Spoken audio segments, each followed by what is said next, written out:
você entra, ele fala, poder. O que você está sentindo? Não é assim? Poxa, né? Então ela fala, ô doutor, bom dia, como é que vai a sua vida? Tudo bem? Mas não dá tempo para isso. Então ele fica lá e fica já no computador, né? Então ele quer saber os sintomas, porque os sintomas vão indicar que doença você tem. Então é isso, os sintomas vão apontar para a doença. E quando nós estamos falando de vida espiritual, irmãos, vida espiritual é que nem corpo. Pode ser sadio ou pode ser doente. A nossa vida espiritual pode estar bem, pode estar saudável, pode estar na linguagem da academia sarada, né? Você está ali firme. Ou a sua vida espiritual pode estar anêmica, capengando, arrastando, deficiente, sem muita base. Aliás, quando não tem base, irmãos, qualquer coisa derruba essa vida espiritual. É claro que a gente precisa, assim como no corpo, a gente precisa cuidar da vida espiritual, precisa se alimentar da vida espiritual, precisa estar buscando as vitaminas na vida espiritual, né? E se a gente não fizer isso, vamos ficar doentes. Então, quarta retrasada, nós falamos de 5, dos primeiros 5, só vou repassar rapidamente 5 problemas muito comuns, né? Mas vamos mostrar 10, né? E hoje nós vamos ficar nesses 10, que vamos ficar hoje no diagnóstico, né? Os 10 primeiros, os 10 sintomas de uma vida espiritualmente doentia.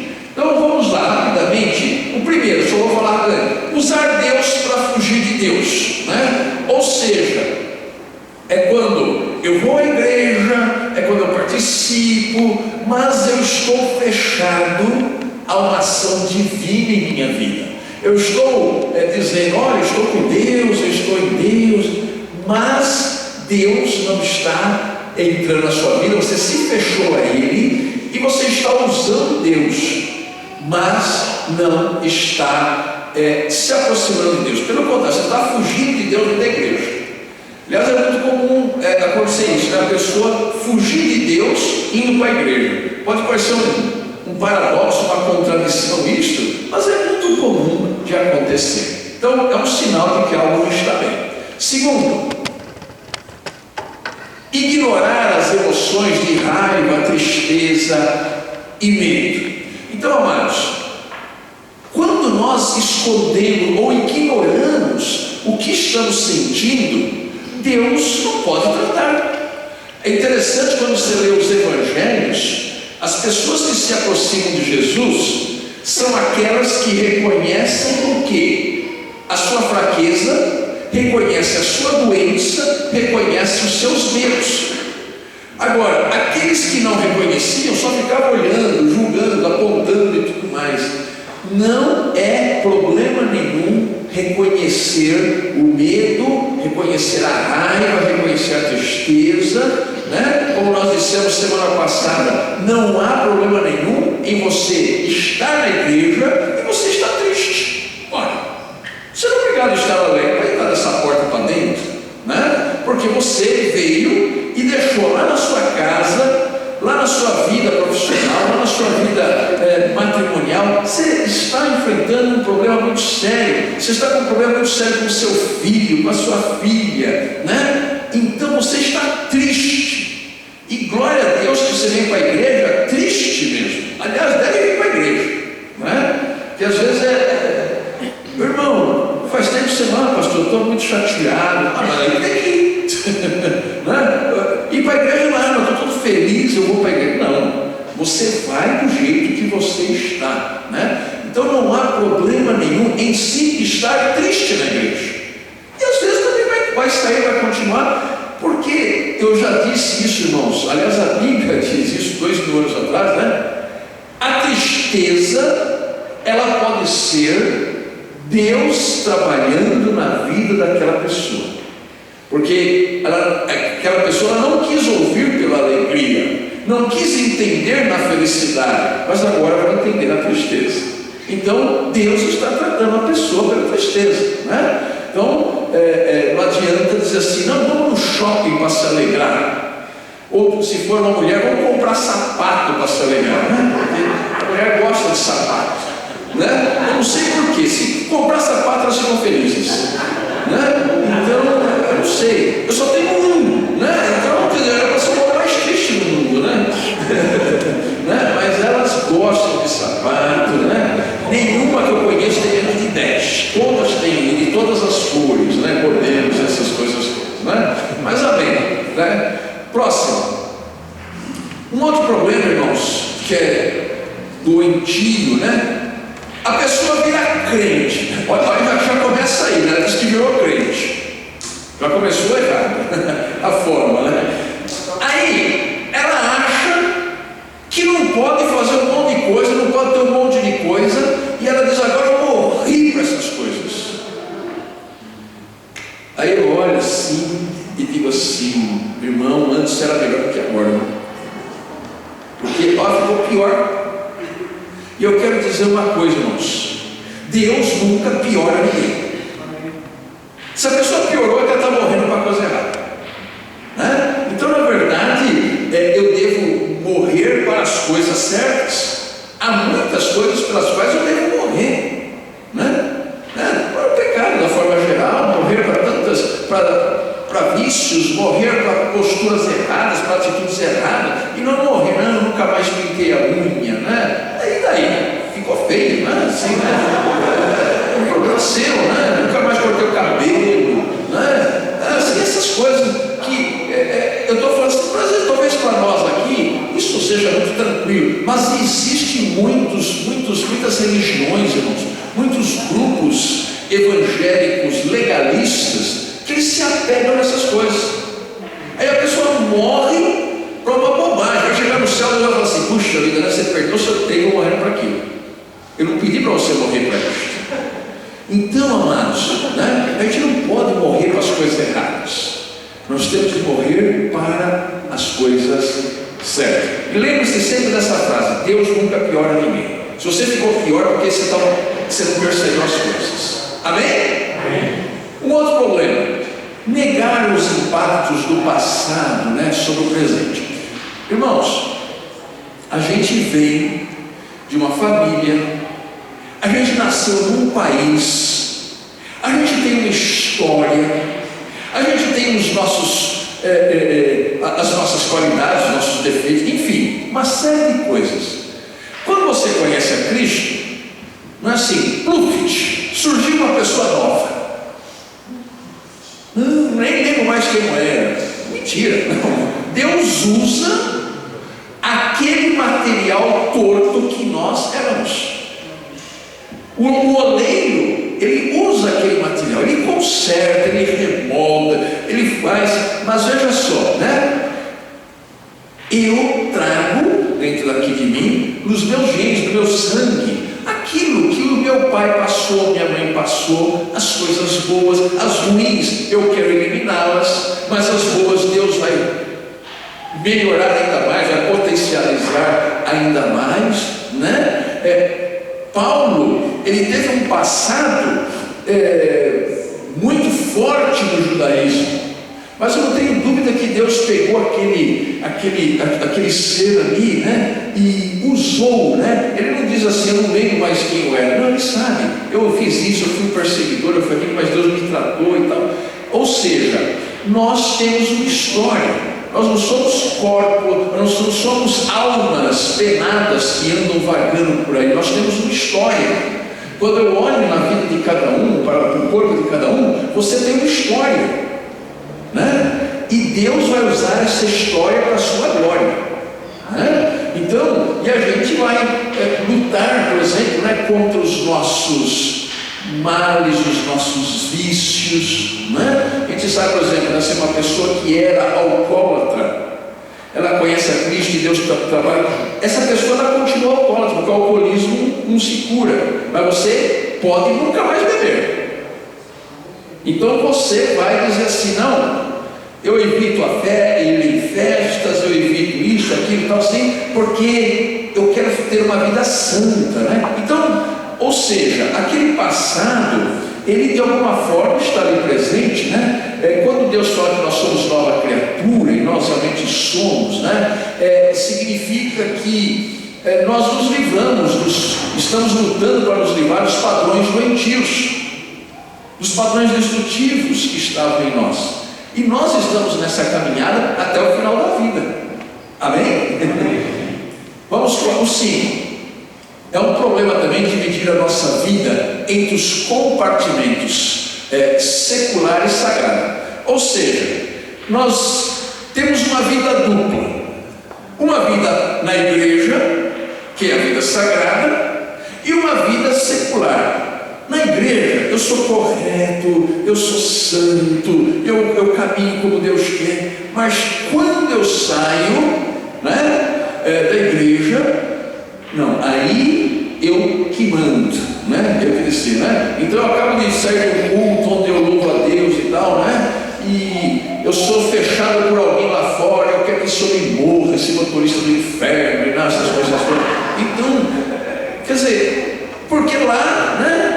Aí tem crente que anda com barra de ferro no carro, nós sabemos que eu dou uma barra na cabeça, né? Então essas coisas. Por quê? Porque eles separam o que é secular e o que é sagrado. Está errado. Na verdade, na vida do cristão, tudo é sagrado. Amém. Quer ver? Aqui nós falamos assim: não, aqui o altar é lugar sagrado, o templo é lugar sagrado. A partir de Cristo, a sala da sua casa também é um lugar sagrado.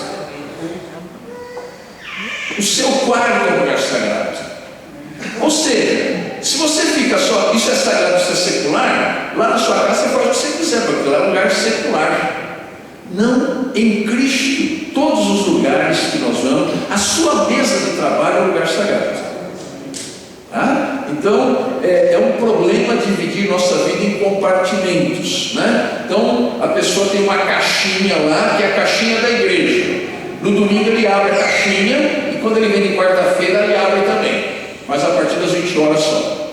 Depois fecha, né? E depois vive a vida e não. Em Cristo está tudo interligado, tudo é sagrado. Muito bem, então a partir de agora nós vamos ver os outros 5 problemas, né? Isso aqui é muito importante, amados. Fazer para Deus em vez de estar com Deus. Se o seu trabalho para Deus não for nutrido por uma profunda vida interior com Deus, acabará sendo contaminado por intrusos, como o ego, o poder, a necessidade de aprovação, ideias erradas de sucesso, e aquela alegria tão espontânea que a pessoa tinha em Cristo começa a desaparecer. Por quê? Porque ela está fazendo para Deus ao invés de estar com Deus. Eu vou dar um exemplo meu. Como é muito fácil acontecer com pastores, essa questão aí. Alguém pode dizer assim: poxa, pastor, eu trabalho no banco, e lá eu só mexo com dinheiro o dia inteiro, com cliente, com isso, com aquilo, com contratos, eu sou gerente, enfim, né? Então ela tem uma vida assim, com o dinheiro.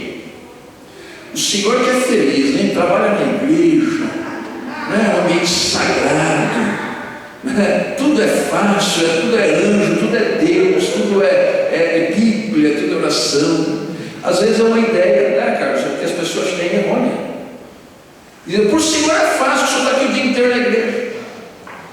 Mas eu posso ter esse problema, o que? Eu posso estar fazendo tudo isto para Deus.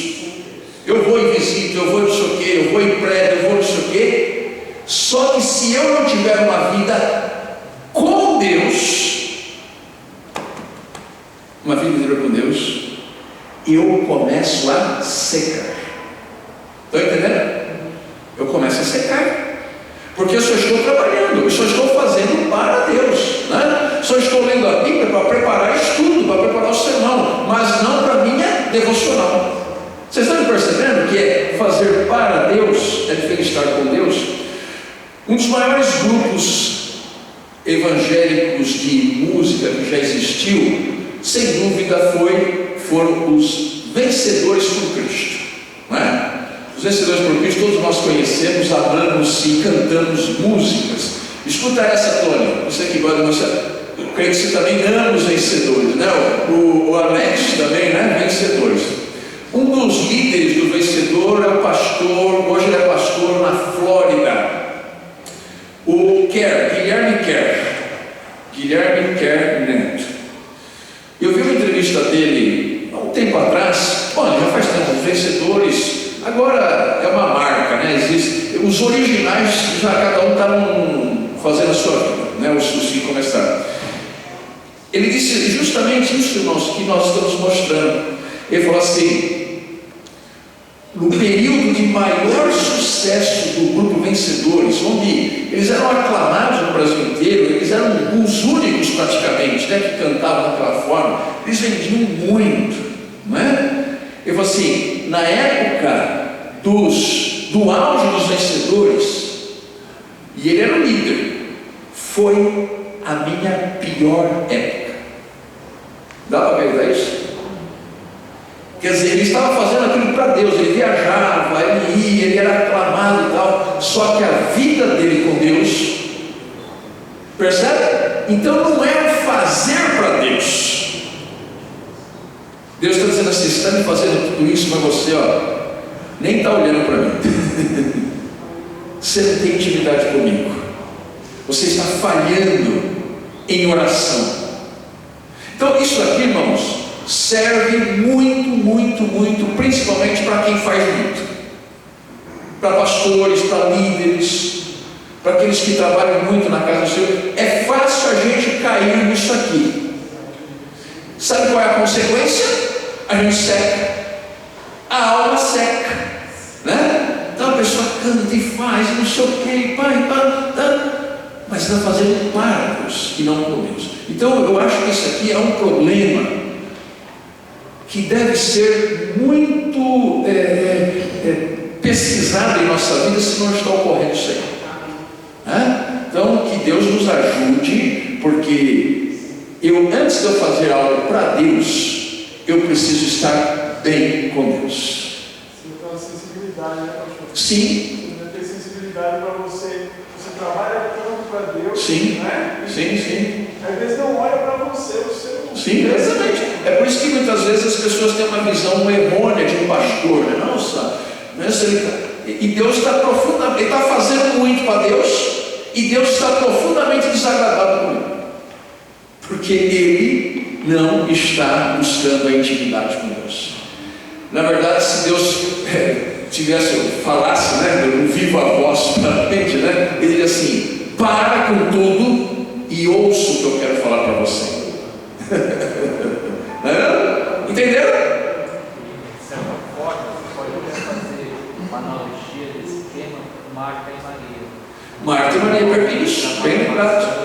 Muito bem. Bem lembrado. Eu estava me lembrando de Marcos 3, quando Jesus chama os apóstolos. Jesus diz assim: Jesus chamou os 12 para estarem com ele. Essa é a primeira coisa. E para os enviar, a pregar, né? Primeiro é o estar com ele. Exatamente. Perfeito. Você ouviu o que ele falou? O que vocês ouviram? Marta e Maria. Marta e Maria. Marta toda preocupada que Jesus vai, cadê o almoço, o que eu vou fazer e tal. E Maria lá sentada aos pés de Jesus, se deliciando, ouvindo. E Marta passa para cá, passa para lá, passa para cá, passa para lá. Eu acho que ela fazia, sabe aquele olhar fulminando assim? Né? Tipo assim, né? Você não está vendo o que eu estou fazendo aqui? E aí ela vai para Jesus e reclama: Senhor, fala para minha irmã, vem me ajudar aqui. Marta, Marta, andas inquieta e te preocupas com tantas coisas. quando uma só é necessária. A sua irmã escolheu a melhor parte, e isso não lhe será tirado. Irmãos, é isto, exatamente, bem lembrado, né? A questão da Marta e Maria.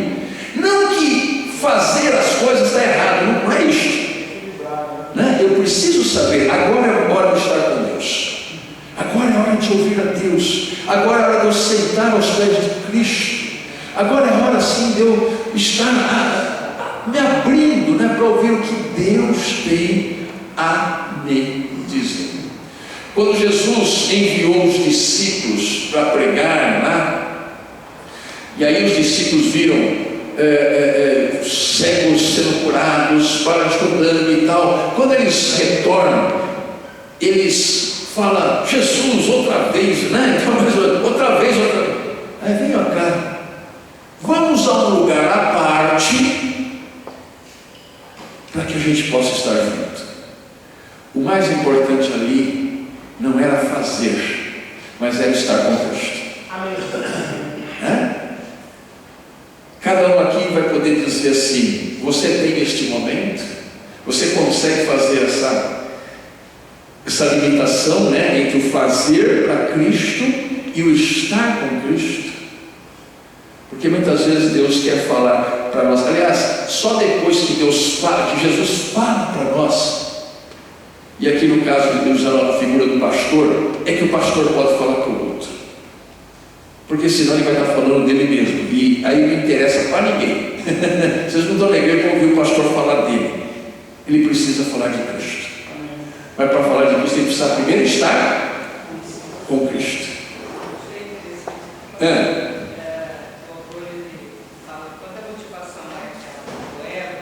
Essa necessidade de inovação, nós nos tornamos apenas humanos que agem, né?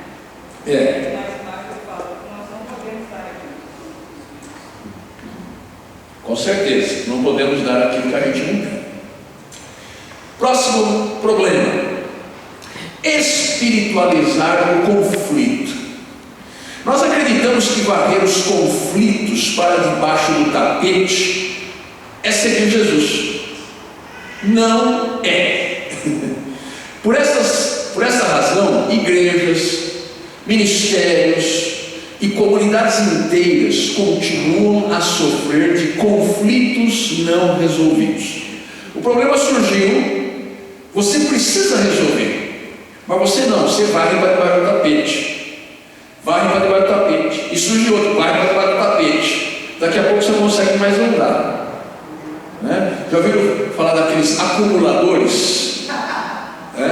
Acumuladores, né? E a pessoa vai guardando tudo, depois não consegue nem respirar. Então Jesus nos mostra que cristãos saudáveis não evitam conflitos, porque a própria vida de Jesus foi cheia de conflitos, como os líderes religiosos, aliás, o tempo todo. Gente, Jesus e os fariseus, como Jesus teve que suportar aqueles chatos, né? O tempo todo o tempo eles eram incapazes de ter um olhar de misericórdia, de graça. Não, ali, Jesus o tempo todo vivendo em conflitos com eles, conflitos com os discípulos, e o mais duro de tudo, até com a sua família.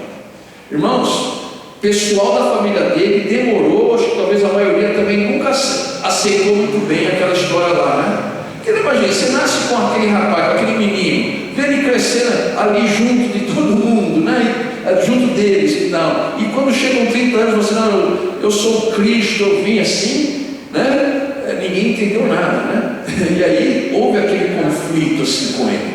Agora, Jesus enfrentava os conflitos. Irmãos, a vida do cristão, ela será o tempo todo lidando com conflitos. Se eu quiser espiritualizar coisas, dizendo, não é isso, não existe, então eu vou estar me enganando, eu vou estar jogando para debaixo do tapete aquilo que eu preciso resolver, né? Então, para trazer a paz verdadeira, Jesus rompeu a falsa paz ao seu redor. a gente viver com uma paz aparente. Está com conflito, está com problema, está com... Aí você, não, está tudo bem, né? Não, pastor, eu nunca briguei com meu marido, 10 anos, nunca discuti nada com ele. Então os dois concordam, né? Então, assim, né? Então, se ninguém fala nada, né? Então, né? Porque naturalmente um pensa de um jeito, outro pensa do outro, e os conflitos nos ajudam a crescer. Nos ajudam a crescer. A gente vai ter que engolir algumas coisas, a gente vai ter que ceder outras coisas. A gente vai aprender com o conflito. O conflito Deus permite que surja, porque é através do conflito que a gente cresce. Então, se eu não tiver conflito na vida, alguma coisa está errada, porque a vida, ela é conflituosa. A vida é conflituosa. Então, amados, não há problema nenhum em ter conflito. O problema é o que nós fazemos com o conflito. Isso que é o problema. Então, entre filho e pai, pode ter conflito sim, numa determinada faixa de idade tem mais do que em uma outra faixa de idade, na outra faixa de idade tem menos, Então, quando o bebê é pequeno, que nem o Davi ali, não tem conflito nenhum, tudo uma maravilha, Aí ele começa a ter vontade própria, Hoje em dia, criança tem 5, 6 anos, já escolhe a roupa que vai para a igreja. E eu eram 9 anos, 7, 8 anos, eu não podia escolher o corte de cabelo, era aquele maldito americano, que tinha que cortar. Gente, como eu chorava. Minha mãe dizia assim, não, dessa vez não vai ser americano. E naquela época era a época de cabelo comprido, final dos anos 60. Todo mundo usava cabelo comprido. Aí minha mãe chegava lá, sentava na cadeira, eu via ela piscando com o barbeiro, ele pegava uma máquina, deixava um topetinho aqui. Lembra do americano, do corte americano? Sofri muito com isso aí, mas era um conflito que eu tinha, que a gente tem que lidar com essas coisas, Então, amados, às vezes tem pai e mãe que tem medo de falar contra o filho, não criar um conflito, mas aquele nada, aquele que algumas coisas ele tem direito de fazer e algumas coisas é você que sabe, ele tem que obedecer, mesmo porque a vida lá fora, você faz tudo para ele, tudo, 100%. A hora que sair lá fora, ele vai perceber que o mundo não obedece a ele. Aí vai ficar revoltado. Mas é assim, na vida cristã, irmãos, também é assim. Os conflitos existem e existirão sempre. Por quê? Porque eu vou aprender com eles. Eu vou aprender a lidar com pessoas que pensam diferente de mim. Eu vou aprender a ter paciência, Então às vezes você está orando muito, ó Senhor, me dá mais paciência, mais longanimidade, eu quero ser um crente assim. Aí te manda um monte de gente problemática para você aprender a ter paciência, E aí vai ter que lidar com isso aí. Amém? Outro problema, encobrir a fragilidade, a fraqueza e o fracasso. É um problema que a gente precisa resolver. A pressão para apresentarmos uma imagem ao mundo como fortes espiritualmente paira sobre a maioria de nós. Só que a Bíblia não esconde as falhas e fraquezas dos seus heróis. Davi, um dos mais amados amigos de Deus, pecou gravemente. Se fosse qualquer um de nós aqui, eu inclusive, nós teríamos apagado isso dos livros da história, que ninguém lembre que eu fiz. Mas Davi escreveu um salmo, que é um cântico sobre o seu fracasso para ser entoado no culto. Que os salmos eram cantados. Vocês já pensaram, irmãos? Você faz uma grande besteira, E a gente quer que as pessoas esqueçam a nossa besteira, né? Davi, ele escreve um salmo: fiz a besteira, pequei, mas o Senhor foi misericordioso para comigo. Depois vocês leem o Salmo 51, que é um salmo que fala disto, né? Ou seja, nem Davi, nem a Bíblia escondem o que? A fragilidade, a fraqueza, o fracasso, os temores dos seus filhos. Querem ver mais? Pode passar o próximo, Simone. Por exemplo, a Bíblia não esconde que Noé se embebedou, que Jonas era racista. Aí você vai dizer: mas pera lá, deixa eu lembrar a história de Jonas. Onde que está o racismo de Jonas? Onde é que está? Boa pergunta, pastor.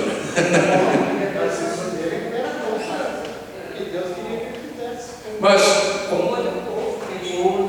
sim, aquele povo é hoje, o local de Nínive hoje é onde está o Iraque.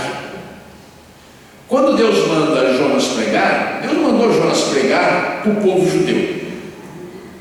Ele mandou pregar para uma outra nação. É que ele já foi contrariado, né?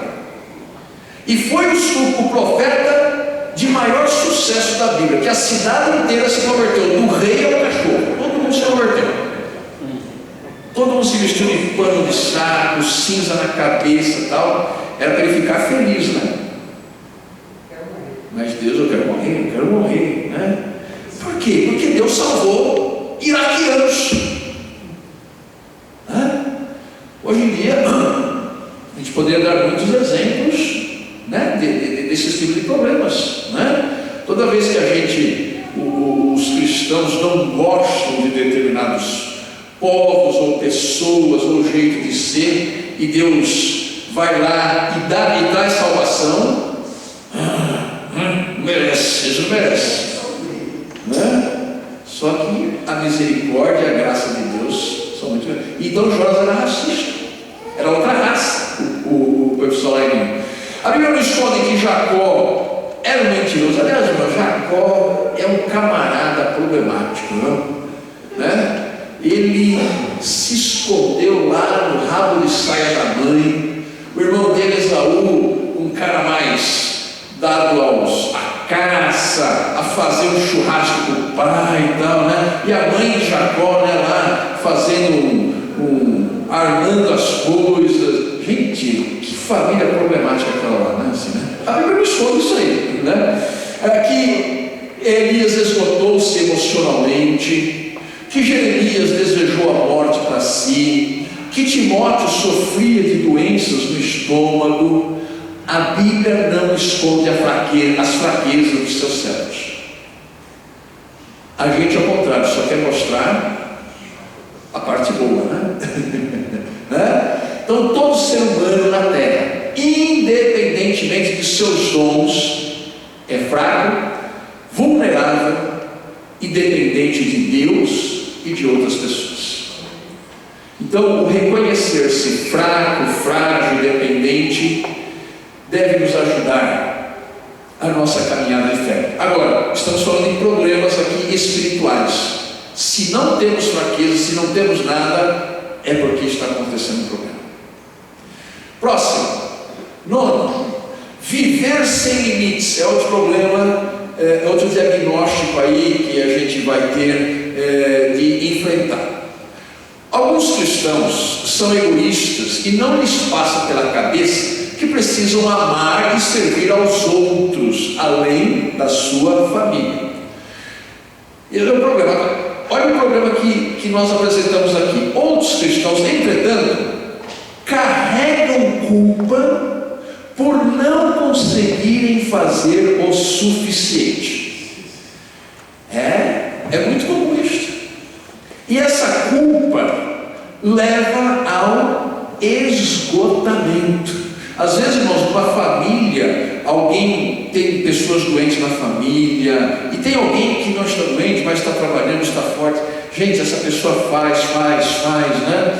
Eu tinha uma membro da igreja, aquela irmã era muito trabalhadora, fez muito, ela tinha uma mãe doente, ela fez muito, ela fez tudo que podia. Que mulher de força!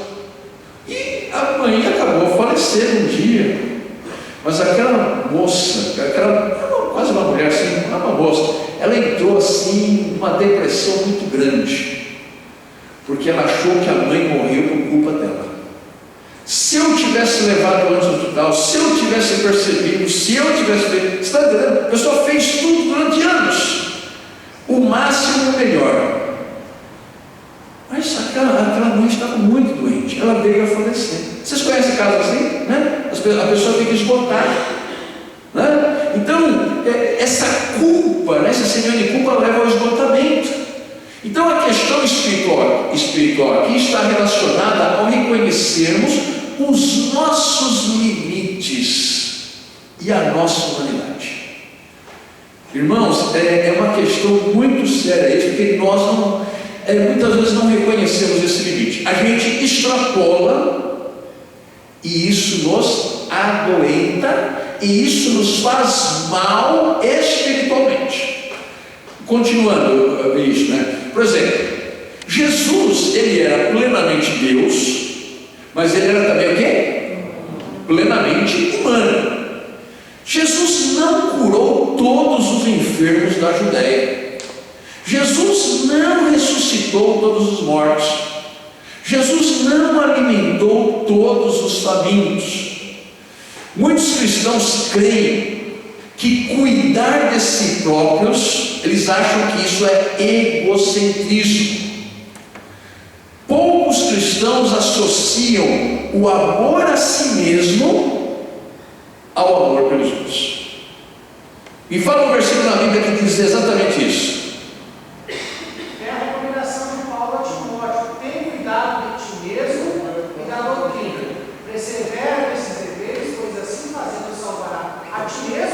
E aos outros. Esse é um. E um outro que Jesus fala: amar a Deus com toda a tua força, com toda a tua razão, de toda a tua alma e de todo o teu entendimento. E ao próximo como? E por que Jesus falou isto? Porque quem não ama a si mesmo nunca vai amar o próximo. Também tem outro, pastor. Jesus fala assim: faça aos outros o que você quer que os outros façam com você. Que os outros façam a si mesmo. Perfeito, está bem. Está bem. Estão entendendo, amados? Então, a gente cuidar de si mesmo é sinal de que nós podemos também cuidar dos outros. Se eu não cuidar primeiro de mim mesmo, eu não posso cuidar do outro. Vou dar um exemplo aqui bem prático. Você está no avião. Opa, acabou? Acabou, não tem jeito. Já deve de ficar batendo, né? Aqui antigamente, alguma coisa no funcionário ficava soprando. Deu, perfeito. Você está num avião. Você é inteligente, é capaz, é forte, enfim, você tem toda a sua inteligência programada e em ordem. Do seu lado está o seu pai, muito velhinho, idoso, os movimentos são lentos, né? E muito vagaroso. Aí a aeromoça diz assim: olha, quando cair as máscaras, se houver uma descompressão, né? Você põe as máscaras. Mas imagine que o avião está lá, de repente há uma descompressão, né, ali na cabine que você está, e as máscaras caem. Você tem poucos segundos para colocar a máscara. Em quem você coloca primeiro?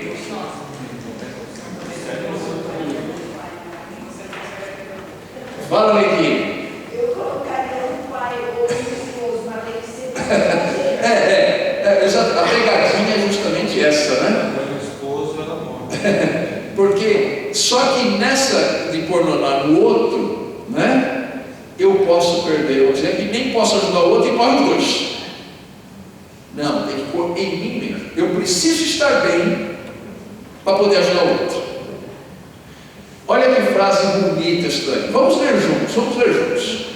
Sempre que conseguimos ouvir o nosso ser interior e lhe proporcionamos o cuidado que ele requer, agimos não apenas em favor de nós mesmos, mas de muitos cuja vida nós tocamos. Amém, amados? Então é preciso ouvir para cuidar e para que eu possa abençoar a vida de todos. Normalmente nós fazemos tudo ao contrário. Nós nos esgotamos cuidando do outro e depois o outro tem que cuidar de nós porque a gente está doente. Né? E se o outro não sarar, fica os dois doentes. Né? Então você precisa cuidar de você. O que faz bem para você? Pode parecer uma pergunta muito boba essa, mas não é não.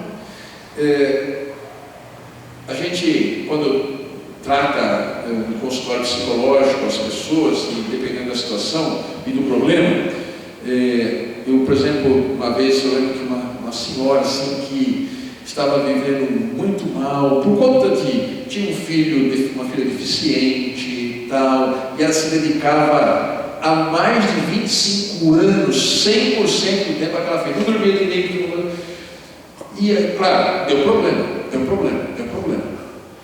E uma vez eu perguntei assim para ela: escuta, o que traz prazer para você? O que faz você feliz? O que te alegra? Gente, ela ficou assim, ela não sabia mais.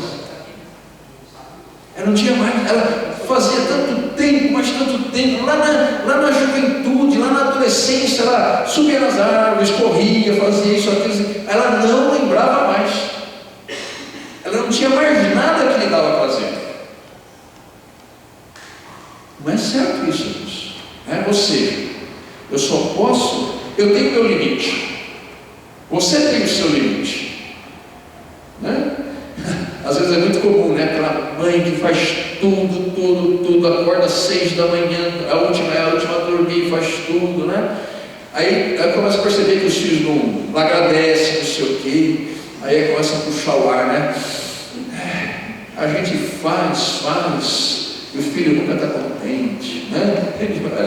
Essas coisas que a gente ouve por aí, né? Essas coisas aqui. Né? Mas é porque está fazendo demais, achando que está fazendo bem, né? O problema é esse, né, pastor? Eu faço tudo onde foi que eu errei. Vou fazer tudo. Então, amados, nós temos limites. Nós somos humanos. Nós precisamos cuidar de nós mesmos. Amém? E o 10º, julgar a jornada espiritual de outras pessoas. Nós vamos ver o que significa isso aqui, irmãos. Não se trata aqui de fechar os olhos aos erros ou interpretações errôneas da fé bíblica de outras pessoas. Não é isso? Mas é quando nós nos recusamos a receber coisas espirituais ou ensinamentos espirituais de quem julgamos menos experientes que nós ou diferentes de nós. Muitos pastores podem pensar que eles estão na igreja para ensinar a igreja. Só isso, para eles ensinar a igreja. Estão errados. Eles estão na igreja para ensinar a igreja, mas também aprender com a igreja. E ele haverá de aprender com pessoas menos estudadas, com pessoas simples, com pessoas sem grandes conhecimentos, mas que Deus colocou na vida dele ali para lhe ensinar. E eu posso dizer, amados, assim, eu tenho na cabeça assim, todas as pessoas pelas quais eu passei, que eu pastoreei, as igrejas que eu pastoreei, e como eu aprendi com aquelas pessoas. Então vejam só, por exemplo, Timóteo era muito jovem, e a igreja lá em Éfeso estava rejeitando por isto. Então Paulo escreveu assim na sua carta a Timóteo, né? Ninguém despreza a tua mocidade. E é interessante que esse versículo todo mundo entende de uma forma errada. Então, ali, está vendo? Você é jovem, você está desprezando a sua mocidade. Vocês percebem? Porque essa frase, ela pode dar esse entendimento assim, né? Não, quer dizer, acaba assim até sendo certo também, não despreza a sua mocidade. Mas, quando Paulo escreveu, não era isso, ele estava escrevendo para um jovem que estava desperdiçando a mocidade dele. Era diferente. Aquela pessoa era jovem, ele estava ministrando para a igreja muito jovem, muito inexperiente, né? Não sei o que, né? Então, Paulo escreve: ninguém despreza a tua mocidade, ou seja, ninguém te despreze por você ser jovem. Por quê? Porque nós estamos, às vezes, julgando a jornada espiritual das pessoas, dizendo assim: não, você não quer me ouvir. E Deus pode usar o seu filho, a sua filha, para nos ensinar algo. Deus pode usar qualquer irmão, qualquer pessoa, né? Então, o problema que o livro coloca é: quando nós nos fechamos a isto, a aprender com os outros, né? Que são mais simples, ou são mais idosos, não importa, Deus pode usar qualquer pessoa para nos ensinar. A maturidade, na realidade, não necessariamente ela vem com a idade. Não tem nada a ver. Não. De repente nós podemos encontrar pessoas jovens, muito jovens, mas com uma maturidade espiritual muito grande. E eu tenho de o quê? Me abrir a essas pessoas, né? Saber que elas são também enviadas por Deus para nos ensinar. Então, às vezes, quando a gente está aqui no nível espiritual, acha que está aqui em cima, né? A gente despreza quem está aqui embaixo. Aí Deus fala: não, baixa essa bola aí, né? Baixa essa bola aí, porque você vai aprender também com aquelas pessoas. Então eu termino aqui os 10, né? Volta lá no item 7, por favor. No slide 7, só para eu dizer, né? Então nós estamos terminando aqui esses 10 sintomas, né? Os 10 sintomas da espiritualidade emocionalmente doentia. Eu espero que você não tenha os 10. Nem 9. Né? Mas se tiver 1 ou 2, está bom. Também não vai, né? Mas todos nós temos, em maior ou menor grau, um pouco mais de problema aqui ou ali, né? Certamente, quando a gente passava, né? Ou você reconhecia que aquilo era com você e você ficou quietinho, ou quem te conhecia e te cutucou. Pode ser com você. Né? Então é assim mesmo, né? Aí a pessoa te cutucou, você faz cara de paisagem. Não é comigo não. Né? Mas é assim, irmãos. Deus nos ensina, Deus quer que a gente reconheça, perceba onde estamos errando, né? Porque Ele deseja, como Paulo diz lá em Tessalonicenses, ele diz assim: eu desejo ir ver-vos para reparar as deficiências da sua fé. Então os irmãos de Tessalônica tinham fé, mas era fé cheia de deficiências, como nós. E Paulo disse: eu estarei indo aí, porque eu quero reparar, né, as deficiências da nossa fé. Então é isso que nós estamos fazendo aqui, irmãos. A gente vem à igreja assim, e temos deficiências. E como uma das coisas que foi falar, nós realmente não entendemos tudo, nós fracassamos, nós decepcionamos, nós erramos. É assim mesmo. Mas estamos dispostos a crescer. Amém? Amém. Alguma pergunta?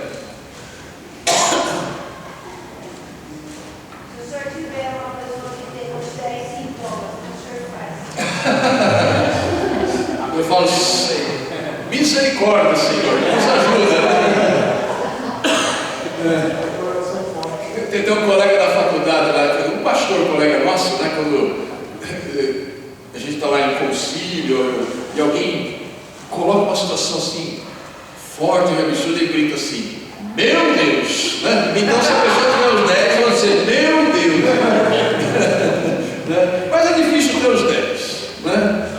Acho que todos nós temos um pouquinho de problema em todos, ou em alguns que estão ali, né? Se porventura alguém tiver 10, não fala nada, a gente conversa depois lá no gabinete. Amém. Vamos ficar em pé.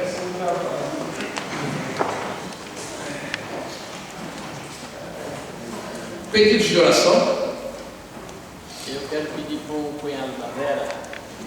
Semana passada ele teve um AVC e está internado na UTI do Maricol, precisando muito. Meu Deus. Meu Deus. Qual o nome dele? Walter. Walter. Qual a idade dele, pastor? 62 anos. Ele joga assim, né? Não é muito idoso, não. A questão, ele esteve aqui umas 2, 3 vezes já. Ah, já esteve aqui? Ah, é? Walter. Vamos orar pelo Walter, né? Deus tem misericórdia. Neizinho? Sim, eu quero pedir para a igreja continuar orando pela Ana Lúcia. Ela foi internada novamente essa semana. Ah, é? Saiu. Mas está muito ruim. Muito debilitada. Muito fraquinho. Ela não reconheceu hoje. E nem os filhos, às Nem os vezes. filhos. Ah, Deus já está avisando, né? Deus já está avisando. Eu peço, pastor, pela dona Maria Luísa. É a mãe de uma amiga minha. Teve 2 AVCs. E depois, ela tem 86 anos. Foi descoberta, ela não estava se alimentando, não vai poder mais se alimentar normalmente. Foi feita uma cirurgia para que a sonda fique direto e provavelmente não vai mudar. Então eu oro peço por ela e pela minha amiga e meu irmão. Perfeito. Amém. Mais pedidos, Bart? Ela pequena amiga dela, né, a Bibi, ela foi internada ontem e a pessoa tem quadros contínuos, né? Parado a parte da química, né? Ela estava tomando função disso, né? Mas ela necessita a química também, porque Sim. não mora estão em localidade, Com certeza. A nossa irmã Silene, né? Ela operou da coluna, já está em casa. Amanhã faz uma semana, está melhorando, né? Mas tem muitas dores ainda. Afetou assim para ela engolir, para falar, né? Porque foi aqui atrás, né? Uma operação bem forte, assim, né? Bem profunda, né? Eles abrem pela frente, né? Abrem pela frente, você sabe disso, né? Então, mas também, né? Graças a Deus, nós continuamos orando pela Silene, né? Esposa do Jonas, né? E pela Tereza. Tereza, ela vem sempre aqui, tem enfrentado problemas com câncer, né? Essa semana fiquei sabendo que ela caiu, né? Isso, né? Levou um tombo, bateu a cabeça, né? Mas ela está confiante em Deus. Uma prima com Alzheimer, o nome dela? Está sendo filmado? Está filmado? Não, né? Eu pensei que estava sentado. Porque eu vi uma luz ali, mas não era. Pois não, pode falar, Simone. Pela minha tia Marisa, pastor, os médicos assim não dão mais esperança nenhuma. Sim. E ela está sofrendo muito, está muito difícil. Que Sim. o Senhor tenha misericórdia. Tenha misericórdia. Né? A gente não sabe nem o que pedir, mas o Senhor sabe o que fazer. Sim, né? sim, com E certeza. também pela Mirela de Daniel. Mirela, sim, com Deus certeza. esteja cuidando deles. Perfeitamente. Pois não, Joana, e depois a Silvana? Pela minha tia, ela sofre de Alzheimer. Sim. Ela está bem vizinha. Qual o nome dela? Maria. Maria. Ana Maria. Silvana? Pelo Arnaldinho, que hoje passou o dia todo no hospital, minha irmã, ele está passando muito mal. Arnaldo é cunhado dela, marido da Cristina. Isso. Né? Depois você marca, eu quero visitá-la, tá? Eu fico vindo para casa, marca para mim, tá? Deixa lá. Pastor, Foi não? eu queria agradecer aos irmãos porque eu tenho pedido oração para uma amiga que ela estava com um tumor no seio e ontem saiu o resultado, graças a Deus, não é nada, é bem. Amém, glória a Deus. Amém. Com certeza, né? O Lorde foi a última sessão. A última sessão de quimioterapia, né? Então agora, se Deus quiser, né? Aí eu vou cobrar para vir aqui para testemunhar. Amém, irmãos? Amém. Amado Senhor, como nós reconhecemos nossas fraquezas, como nós reconhecemos que precisamos crescer, como nós reconhecemos que a nossa fé é deficiente, ó Pai, e é por isso que estamos aqui, porque queremos crescer, amadurecer, porque desejamos, ó Pai, te servir de uma forma mais autêntica, mais verdadeira. Ó Deus amado, nós não queremos ficar secos em nossa alma, em nosso espírito, mas ao contrário, termos, ó Pai, um sentimento de alegria, porque o Senhor tem nos sustentado, porque o Senhor faz parte do nosso cotidiano, ó Pai. Nós não queremos fazer as coisas apenas para Deus, nós queremos fazer as coisas com Deus. Que o Senhor reine em nossa vida. Ó Deus amado, quantos pedidos foram feitos aqui, nós não somos capazes de lembrar de todos, mas podemos dizer sim, que o Senhor sabe, ó Pai. E cada pessoa que expressou aqui um nome, uma preocupação, que essas pessoas saibam que o Senhor ouviu o seu pedido. Amém. Que o Senhor pode neste momento atingir cada uma dessas pessoas que estão lá sofrendo, para dar descanso, como esta tia ou a dona Dulce que está se despedindo, ou para renovar as suas forças. Ó Pai, te agradecemos, porque o Senhor sempre ouve as nossas orações. Amém. Queremos nos colocar diante de Ti e voltarmos à Tua casa nesta sexta-feira e participarmos deste culto da paixão, ó Pai, porque reconhecemos o Teu sacrifício que Tu fizeste por nós. Nós oramos em nome de Jesus. Amém. Então não se esqueça, sexta-feira, 19 horas, aqui. Domingo, 8 da manhã, em jejum, culto da ressurreição. E 18, e traga o pão. E 18 horas, cantada de Páscoa. Amém. Amém.